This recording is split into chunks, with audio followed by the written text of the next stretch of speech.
you. We're back. This is Cafe California. We're having a wonderful discussion here with Dr. Waldo Concepcion, Gloria Bor, Gloria Lopez, and Lupe Ramos Silva. And I'd like to go back to something you said earlier, Doctor, regarding what are the first steps to organ donation?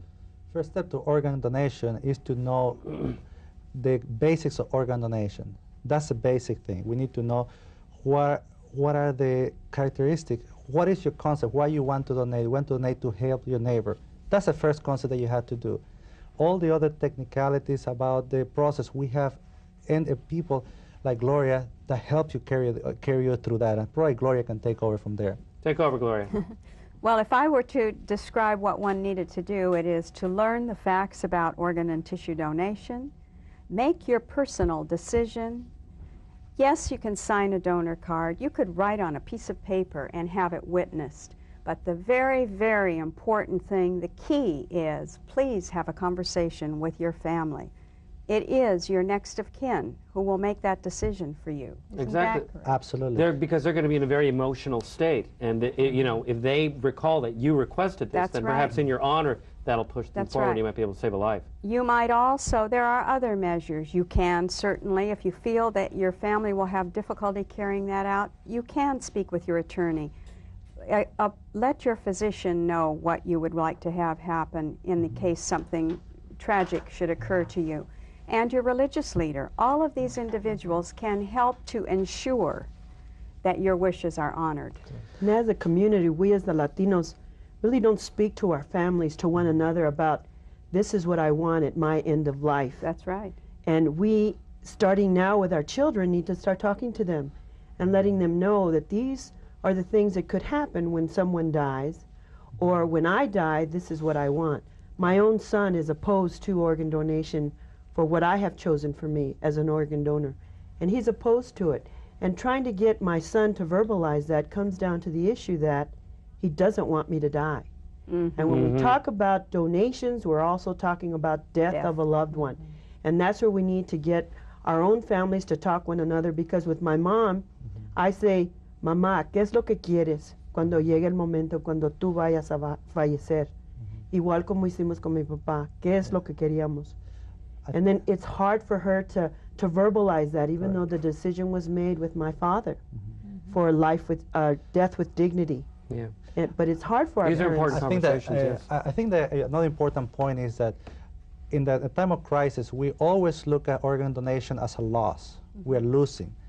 When I think that there's so much honor in organ donation in a person that saves 4, 5, 7 different lives of different organs, as a person that went to combat and saved somebody else from the enemy fire.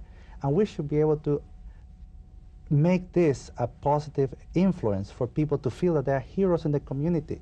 And the way, use with public relations, use ways in which can make these people effort, the family, a positive attitude that they did something great for the community. They didn't even know who they were saving, but they put all the effort of the family. We're going to do something very good for society, even if we know that we're not going to get money, we're not going to get notoriety, but we want to do it for the goodness of the human nature.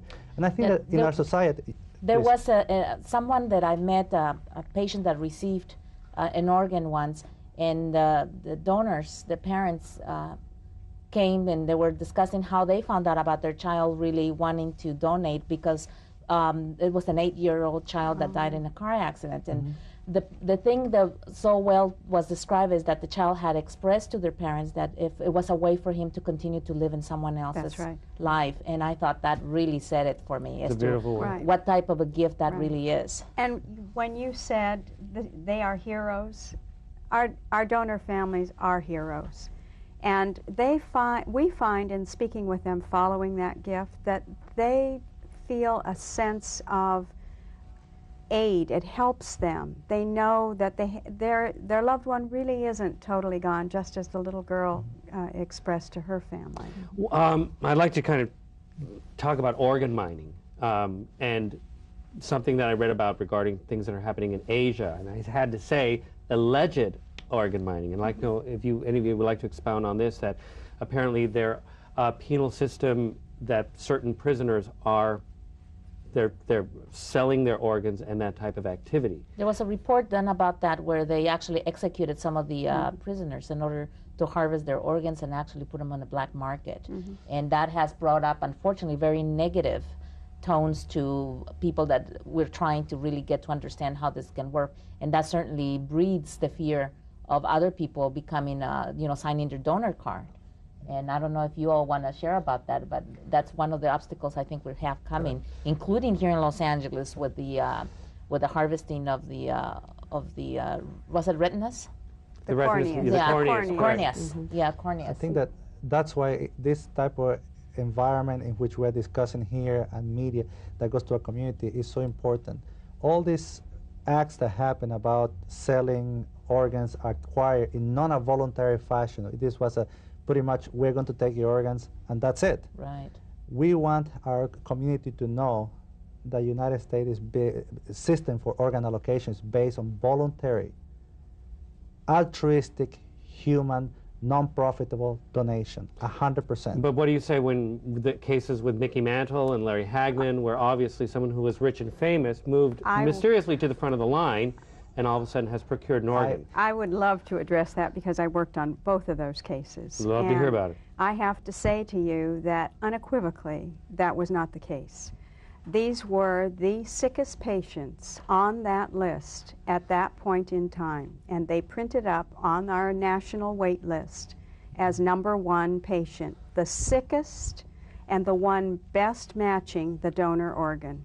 But it seems to me as coincidental. I can speak for some of the discussions I've had with other people, that it so happened that they have that public appearance, that public recognition, and that they do carry some weight. Now, I know that the system is set up as to not to this, have this happen, but it may be in the top of the list. But sometimes seems to me that they do get their organs a lot sooner from someone else that has died and waiting for them. I take issue on that, and I just want to make a clear statement here is that I'm director of a program in which I have to be accountable for my program, as well as the UCLA people. Everybody will be accountable for the program.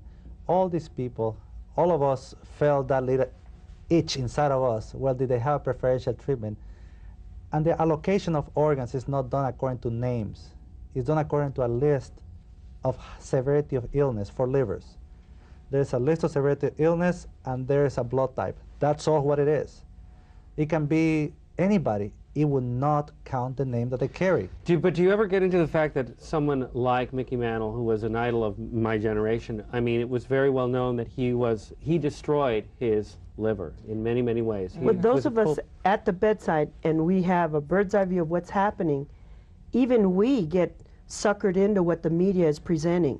That if you're not rich and you're not famous, you're not going to get it, but that's not true.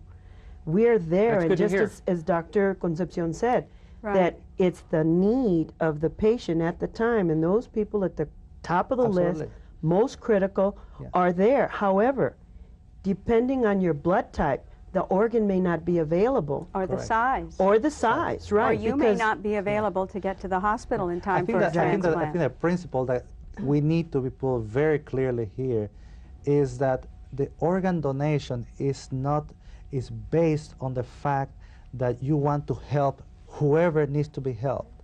All these people that were listed as a potential candidate for receiving an organ went through such a tremendous scrutiny to be able to place as a candidate. These people is not, oh, I have a bad liver, okay, I get a transplant. No, there's a lot of scrutiny that goes on. Some of them are self-inflicted, but alcohol, hepatitis C with drug addiction, and other ones overeating that could destroy the liver with cirrhosis. We are here to try to help the person that's able to change their life and wants to be helped to have a second chance of life. That's our responsibility, and we do our homework in order to assure that the public that wants to donate and wants to help people help the right person. So there's no flim-flam, there's no flim-flam, there's You no heard around, it right here from right Dr. here. Waldo Concepcion and Gloria Borg. How does that happen in the sense of this? Is the doctor is the one that actually puts them in whatever coding needed to be there at the first choice? Let's put it this way. No. The federal... Ahorita regresamos con más de Café California, no se vayan.